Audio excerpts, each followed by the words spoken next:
Okay guys, back on the 2007 Charger. Shane is now putting on the head gasket on the driver's side.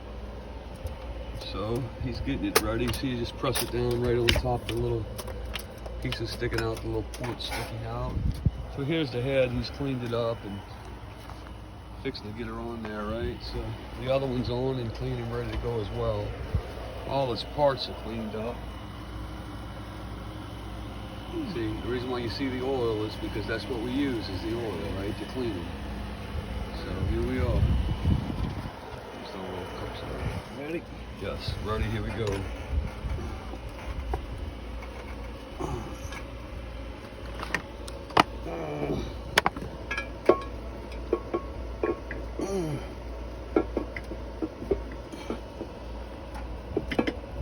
He's trying to find its proper seating spot so he can drop her on down and bolt her in. It's pump, huh?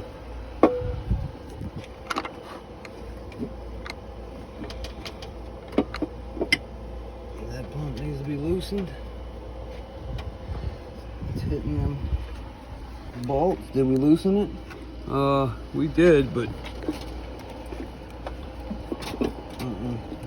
Want that?